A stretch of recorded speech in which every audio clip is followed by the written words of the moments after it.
E aí, hoje a gente vai mergulhar fundo numa das leis mais transformadoras do Brasil, a Lei 8080. Ela é de 1990 e é basicamente a espinha dorsal do nosso Sistema Único de Saúde, o SUS, que, vamos combinar, é um dos maiores sistemas públicos do mundo.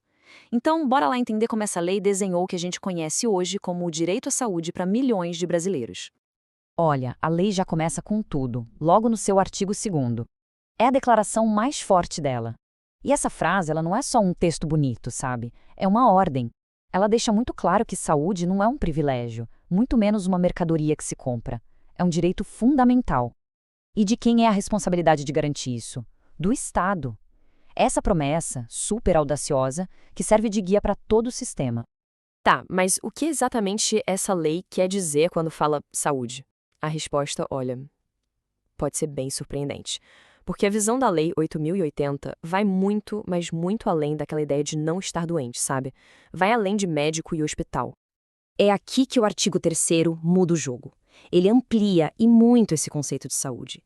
A lei basicamente reconhece que a nossa saúde depende de um monte de outras coisas. Fatores sociais e econômicos, a gente está falando de comida na mesa, moradia decente, saneamento básico, meio ambiente, trabalho, renda. Quer dizer, a lei está dizendo o seguinte: para ter gente saudável, a gente precisa primeiro de uma sociedade mais justa. É uma visão, assim, super completa e, para a época, totalmente revolucionária. Certo, a ideia é incrível, mas como é que se transforma uma visão tão gigante em algo real, palpável? Bom, para isso, a lei criou uma estrutura à altura, o Sistema Único de Saúde, o nosso SUS. Ele é, digamos, o grande veículo para fazer com que essa promessa do direito à saúde chegue em cada cantinho do Brasil. E aí vem a pergunta de US$ 1 milhão, né? Na prática, o que o SUS realmente faz? Qual o tamanho do alcance dele? E olha, eu garanto, as responsabilidades do SUS vão muito além do que a maioria de nós imagina. O artigo 6º da lei abre o leque e mostra uma área de atuação gigante. Pensa só, é o SUS que fiscaliza a qualidade da comida que a gente come no restaurante, da água que a gente bebe. É ele que cuida da saúde do trabalhador, da proteção do meio ambiente, que gerencia a política de sangue hemoderizados e até do desenvolvimento científico e tecnológico na área da saúde. O ponto é, o SUS está no nosso dia a dia de jeitos que a gente nem se dá conta. Bom, um sistema desse tamanho todo precisa ter uma base muito forte, né? Princípios que não se negociam, que guiam tudo o que é feito. E é o artigo 7º que traz isso. É o que a gente pode chamar de o DNA do SUS. O primeiro princípio, e talvez o mais famoso, é a universalidade. A ideia é simples, mas ao mesmo tempo revolucionária. Qualquer pessoa, sem nenhuma exceção, tem direito a ser atendida pelo SUS. Não interessa quanto ganha, de onde veio, o que faz da vida, o acesso é universal. É para todo mundo, ponto. Depois vem a integralidade. O que é isso? Significa que o cuidado com a saúde tem que ser completo, 360 graus. O sistema tem que enxergar a pessoa como um todo, sabe? Desde a prevenção, tipo vacinas e campanhas, passando pelo tratamento da doença em si, até a reabilitação depois. A grande sacada aqui é cuidar da pessoa e não só tratar a doença dela. E para fechar esse trio, temos o terceiro pilar, a igualdade. Ela vem para reforçar tudo isso. A lei não deixa margem para dúvida. A assistência à saúde tem que ser prestada sem nenhum tipo de preconceito ou privilégio. O objetivo é claro, diminuir as desigualdades e ter certeza de que todo mundo vai receber um tratamento digno e de qualidade. E, claro, para fazer tudo isso funcionar na prática, tem um princípio de organização que é chave, a descentralização. A ideia é não deixar o poder de decisão todo concentrado lá em Brasília. A gestão é dividida e o foco principal fica nos municípios que estão ali, mais perto dos problemas e da realidade das pessoas. Falando em descentralização, isso obviamente leva a uma pergunta, tá, mas como essa responsabilidade é dividida então? Quem é que faz o que nesse sistema tão gigante? A lei organiza tudo em 3 esferas que precisam trabalhar em conjunto. Lá em cima, o governo federal, a União, define as políticas nacionais, as grandes diretrizes e entra com ajuda técnica e financeira. No meio, os estados organizam as redes de saúde na sua região e dão suporte para as cidades.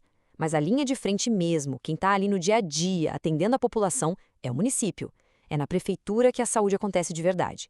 Essa cooperação entre os três, que está lá nos artigos 16 a 18, é o que faz a engrenagem girar. E é super importante a gente entender uma coisa.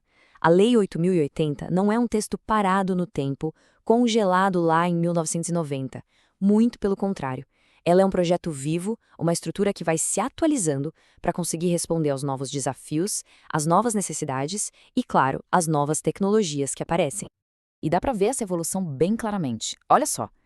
Lá em 1999, a lei mudou para criar um subsistema de saúde só para os povos indígenas, respeitando suas culturas.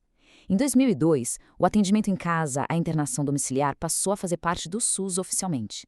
Em 2005, veio a garantia do direito ao acompanhante no parto, uma conquista enorme. E bem mais recente, em 2022, a telesaúde foi autorizada, mostrando que o sistema está ligado nas novas tecnologias para cuidar da gente à distância.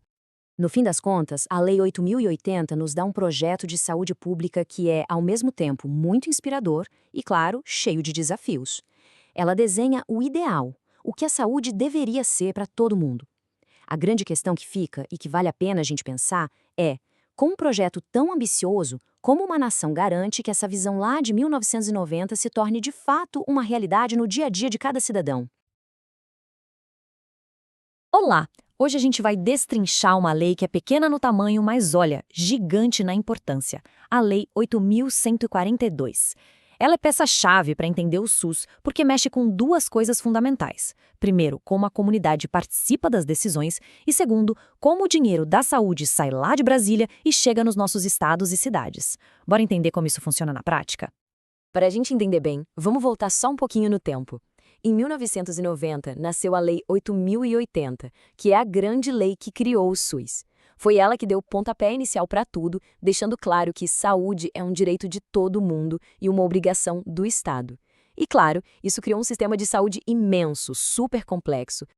E aí que entra a pergunta de $1 milhão, né?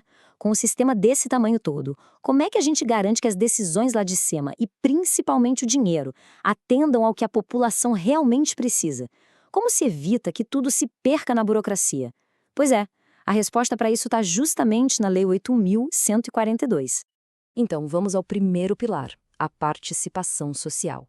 E olha, a lei não deixou isso solto, não. Ela foi lá e criou canais oficiais para que a voz da comunidade não só fosse ouvida, mas que tivesse poder de verdade na hora de decidir os rumos da saúde.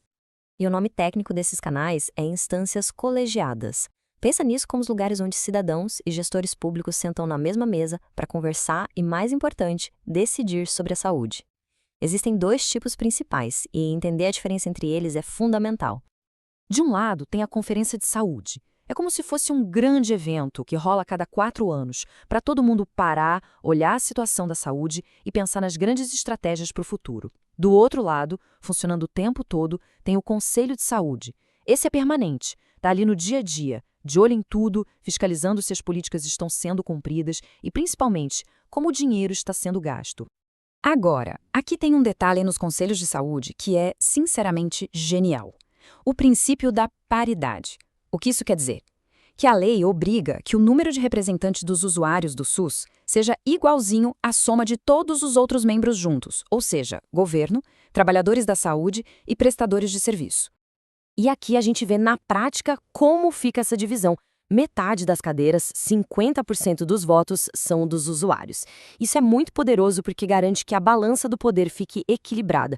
Garante que a voz de quem usa o serviço todo dia tem um peso real na hora da decisão. É, no fim das contas, a democracia acontecendo na gestão da saúde. Beleza, então a parte da participação a gente já entendeu. Agora vamos falar de dinheiro. Afinal, sem grana, nenhuma política vira realidade, né? Como é que a Lei 8.142 organiza esse fluxo para garantir que os recursos cheguem onde precisam? Bom, o ponto de partida de tudo é o Fundo Nacional de Saúde, o famoso FNS.